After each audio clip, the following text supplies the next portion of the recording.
You know, a gift is by grace. A gift is something that you haven't deserved, that you haven't earned on yourself. That's why it says not of yourselves. And then after that, it says it is not of works. And that ties in also with just not earning something. And a gift is free. Turn to Romans chapter 5, verse 15. A gift by definition is free. Romans chapter 5, verse 15.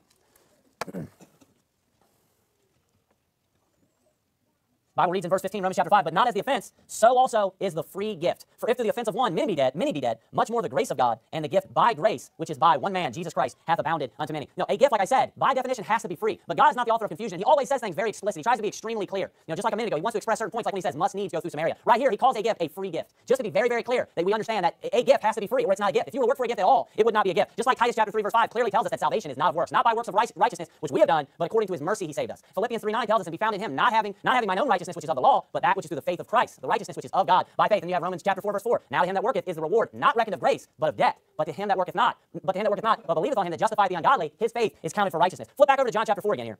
So the first question the first part of that question that Jesus asked was, if thou knewest the gift of God. And then he says this. The second part is, and who it is that saith to thee. Who it is that saith to thee. And this is the first hint. I'm going to point out here in just a minute another one. But he gives her a couple of hints here that he's not just an average man, or that and he's not just an average prophet even. You know, he gives a couple of hints. He alludes to a couple of things here. And then there at the end, another thing I want to look at is when it says, and he would have given thee living water. Turn over to John chapter 7, verse 38. Just a couple of pages. John chapter 7, verse 38. One thing you'll notice too here by following along while he's preaching the gospel is that it's the exact same gospel that we preach today. And I'm going to go through all the elements and all the points here in just a minute, and you'll see that it fits in line perfectly with the same thing that we do. And there's many people out there that believe that there's more than one gospel. When the Bible's very clear, there's one Jesus, there's one Spirit. You know, there's one way to heaven. Jesus said, I am the way, the truth, and the life. No man